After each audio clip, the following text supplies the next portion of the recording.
Hello बच्चों, let's see what question says. The DNA content of individual cell and the number of cells in each phase of a cell cycle can be determined using flow cytometry.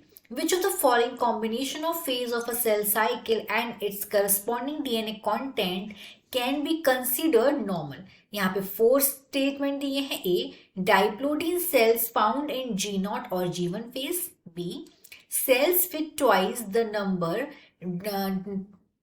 normal DNA content in the early M phase. C, cell with intermediate amount of DNA in the S phase. And D, cell with twice the number of DNA content in the J2 phase. हमें ये बताना है कि यहाँ पे कितनी बातें जो है सेल के रिगार्डिंग जो नॉर्मल है.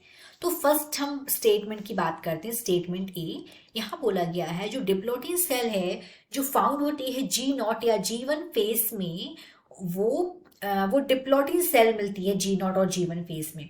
तो ये वाली बात एकदम करेक्ट है. अगर हम G0 या G1 फेज की बात करें तो जो G0 फेज होता है, G0 फेज, अगर हम बात करें G0 फेज की, G0 फेज, इसे हम लोग एक फेज, इसे हम लोग स्टेज भी बोलते हैं. इस स्टेज में जो सेल है वो मेटाबॉलिकली एक्टिव होती है और जो हर सेल है वो परमानेंटली G0 स्टेज में ही होती है. जो सेल है वो डिवाइड होती है ऑन रिक्वायरमेंट, मतलब सेल का डिवीजन इस स्टेज में नहीं हुआ है. सेल का जो अगर सेल डिवाइड होती है वो रिक्वायरमेंट के अनुसार ही डिवाइड होती है, वरना डिवाइड नहीं होती है. फिर हम बात करते हैं G1 फेज की. जो G1 फेज है ये एक ऐसा, ये प्री सिंथेटिक फेज या पोस्ट माइटोटिक फेज भी बोल सकते हैं. इस सेल में जो सेल, इस स्टेज में जो सेल्स हैं वो मेटाबॉलिकली एक्टिव होती हैं, मेटाबॉलिकली एक्टिव होती हैं. मेटाबॉलिकली एक्टिव होती हैं और कंटिन्यू ग्रो होती रहती हैं. इसमें जो मोस्ट ऑफ द ऑर्गेनल्स है वो डुप्लीकेट होते हैं, लेकिन सेल का डिवीजन नहीं होता. इसका मतलब जो सेल है वो डुप्लीकेट डिप्लॉयड ही होती है, क्योंकि सेल का डिवीजन इस स्टेज में नहीं हो रहा है.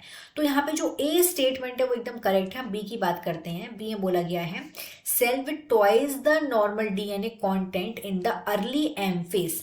जो एम फेज है, एम फेज के शुरू, एम फेज का जो अर्ली स्टेज होता है वहां पे जो cell with twice the normal DNA, मतलब जो नॉर्मल डीएनए सेल के पास जो डीएनए का कंटेंट है वो ट्वाइस होता है. हाँ एकदम करेक्ट है, क्योंकि इस स्टेज में भी सेल का डिवीजन स्टार्ट नहीं होता है.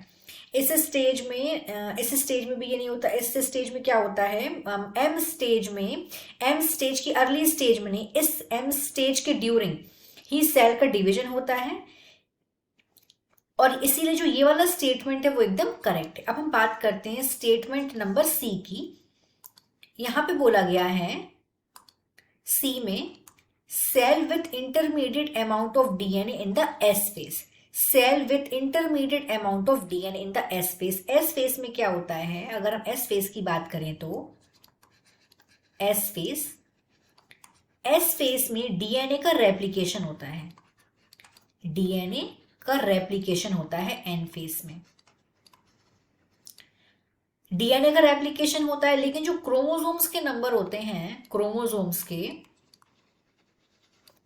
नंबर सेम होते हैं, बट डीएनए कंटेंट डबल हो जाता है.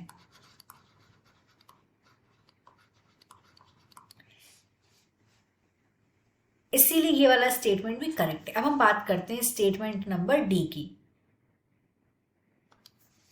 इसमें बोला गया है cell with twice the normal DNA content in the G2 phase. अब G2 फेज में क्या होता है, हम G2 फेज की अगर बात करेंगे तो इस फेज में ये फेज एस फेज के बाद होता है. एस फेज में डीएनए का ऑलरेडी डीएनए डबल हो चुका है, डीएनए का डुप्लीकेशन हो चुका है एस फेज में. इसीलिए ट्वाइस द जो सेल है उसका जो डीएनए है वो दुगना हो जाता है डीएनए कंटेंट G2 फेज में. और G2 फेज में क्या होता है, सेल कंटिन्यू ग्रो होती है, यहाँ पे प्रोटीन का फॉर्मेशन होता है माइटोसिस के लिए. तो ये वाला स्टेटमेंट भी एकदम करेक्ट है. तो यहाँ पे चारों बातें सही है, तो हमारा राइट ऑप्शन होगा D, all. I hope you understood this question. Thank you.